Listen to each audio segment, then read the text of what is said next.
വിദ്യാഭ്യാസ മേഖലയിൽ വിപ്ലവകരമായ മാറ്റമാണ് ഈ ഗവൺമെന്റിന്റെ കാലത്തുണ്ടായതെന്ന് മന്ത്രി ജെ ചിഞ്ചുറാണി.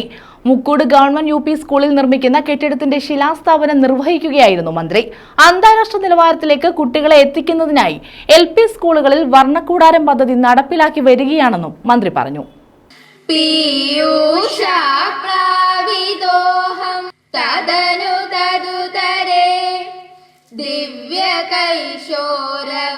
രാജ്യാന്തര നിലവാരത്തിലേക്ക് വിദ്യാർത്ഥികളെ എത്തിക്കുന്നതിനായി LP സ്കൂളുകളിൽ വർണ്ണക്കൂടാരം പദ്ധതി നടപ്പാക്കി വരികയാണെന്ന് മന്ത്രി ജെ ചിഞ്ചുറാണി പറഞ്ഞു.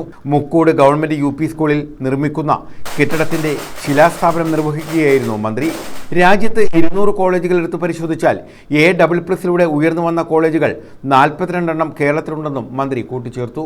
നമ്മുടെ കുഞ്ഞുങ്ങൾക്ക് ഇരുന്ന് പഠിക്കുവാനുള്ള ആധുനിക സൗകര്യങ്ങളും സംവിധാനങ്ങളും ഒക്കെ ഒരുക്കിക്കൊണ്ടാണ് ഗവൺമെന്റ് മുന്നോട്ട് പോകുന്നത് എന്ന് നമുക്ക് നല്ലതുപോലെ അപൂർവം ചില സ്കൂളുകൾക്ക് മാത്രമേ നമുക്കതിന് ഫണ്ട് അനുവദിക്കാത്തതും അത്തരത്തിലുള്ള സ്കൂളുകൾക്ക് അവർക്ക് അവിടെ ഇരുന്ന് കുഞ്ഞുങ്ങൾക്ക് പഠിക്കുവാനുള്ള സൗകര്യമില്ലെങ്കിൽ അപേക്ഷകളൊക്കെ തന്നെ ഞങ്ങളെ പോലെയുള്ള MLA-മാരുടെയും മന്ത്രിമാരുടെയും ഒക്കെ കയ്യിൽ കൊടുത്താൽ തീർച്ചയായിട്ടും അത് ഗവൺമെന്റ് പരിഗണിക്കത്തക്ക നിലയിൽ വിദ്യാഭ്യാസ വകുപ്പ് തന്നെ അതിന് നേതൃത്വപരമായ പങ്ക് വഹിച്ചുകൊണ്ട് അതെല്ലാം ഇന്ന് നടപ്പിലാക്കിക്കൊണ്ടിരിക്കുകയാണ്. PC വിഷ്ണുനാഥ് MLA അധ്യക്ഷത വഹിച്ചു. അപ്പോൾ ഈ വേദിയിൽ ഇന്നുള്ള ഒട്ടുമിക്ക ആളുകളും ഉള്ള ഒരു വേദിയിൽ വെച്ചിട്ടാണ് ഞാൻ ഇവിടെ വന്ന സമയത്ത് ഈ സ്കൂളിന് കെട്ടിടത്തിന് വേണ്ടിയിട്ടുള്ള ഒരു തുക അനുവദിപ്പിക്കണം എന്ന് ഒരാവശ്യം ഇവിടെ നിന്നും വന്നത്.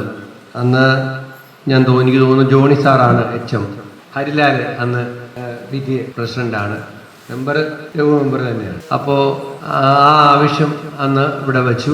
പഞ്ചായത്ത് പ്രസിഡന്റ് അടക്കമുള്ളവർ പ്രസംഗത്തിൽ അത് ആവർത്തിച്ചു. അന്ന് ഇവിടെ വെച്ച് തന്നെ അതിനൊരു സംവിധാനം ഉണ്ടാക്കാം എന്ന് ഞാൻ ഉറപ്പ് നൽകി.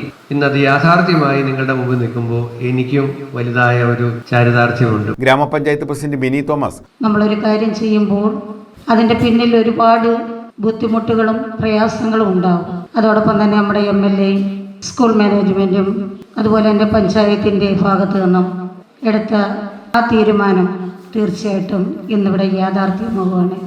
ഈ ഗ്രാമാന്തരീക്ഷത്തിൻ്റെ ഭാഗത്ത് കുട്ടികളേറെയുള്ള ഭാഗമാണ്. കാരണം കുഞ്ഞുങ്ങൾ ഇവിടെ നിന്ന് ദൂര സ്ഥലങ്ങളിൽ പോയി പഠിക്കുക എന്നുള്ളത് വളരെ ബുദ്ധിമുട്ടുള്ള കാര്യമാണ്. Vice president R. ഓമനക്കുട്ടൻപിള്ള, ലോകത്തിനും കാലത്തിനും അനുസൃതമായി വിദ്യാഭ്യാസ രംഗത്ത് ഒരുപാട് മാറ്റങ്ങൾ വന്നുകൊണ്ടിരിക്കുകയാണ്. ആ മാറ്റത്തിനനുസരിച്ച് നമ്മുടെ സംസ്ഥാനത്തെ പൊതുവിദ്യാലയങ്ങൾ ഹൈടെക്കായി മാറിക്കൊണ്ടിരിക്കുകയാണ്. നമുക്കറിയാം, ഇപ്പം മുളവന സ്കൂളിന്റെ മുഖഛായ പഴയതുപോലല്ല. അന്നേരം കുട്ടികളല്ല ഇന്ന് ആധുനിക സജ്ജീകരണങ്ങളും ഹൈടെക് രംഗത്തേക്ക് മാറിക്കൊണ്ടിരിക്കുന്നതിന്റെ ഭാഗമായിട്ടാണ്. Standing committee chairperson V. Vinoda, block panchayat അംഗം ബെറ്റ്സി റോയി, പ്രഥമാധ്യാപിക B. Teena, PTA president VM. Vinoda, panchayat അംഗം മുക്കൂട് രഘു, കോൺഗ്രസ് മണ്ഡലം പ്രസിഡന്റ് G. വിനോദ് കുമാർ, പഞ്ചായത്ത് അംഗങ്ങൾ തുടങ്ങിയവർ പങ്കെടുത്തു. ഇവിടുത്തെ ആനിവേഴ്സറിയിൽ നമ്മുടെ MLA എത്തിയിട്ടുണ്ട്. MLA പ്രോമിസ് ചെയ്തു നമുക്ക് കെട്ടിടം ഉറപ്പാണ്, ഉടനെ കിട്ടുമെന്ന്. നേടിത്തരാൻ അദ്ദേഹം പരമാവധി ശ്രമിച്ചു. ആ ശ്രമം ഫലം കണ്ട്. കാര്യം അദ്ദേഹത്തിന് നമ്മുടെ ആവശ്യം നമ്മുടെ ഗവൺമെന്റിന്റെ ശ്രദ്ധയിൽപ്പെടുത്താൻ കഴിഞ്ഞു, വിദ്യാഭ്യാസ വകുപ്പിന്റെ ശ്രദ്ധയിൽപ്പെടുത്താൻ കഴിഞ്ഞു. തീർച്ചയായും ഞങ്ങൾ അദ്ദേഹത്തോട് കടപ്പെട്ടിരിക്കുന്നു. നമ്മുടെ ആവശ്യം അംഗീകരിച്ച വിദ്യാഭ്യാസ വകുപ്പിനോടും. മുൻകാലങ്ങളെ അപേക്ഷിച്ച് ഒരു വികസന വിപ്ലവം തന്നെ കുണ്ടറ നിയോജകമണ്ഡലത്തിൽ നടന്നുകൊണ്ടിരിക്കുകയാണ്.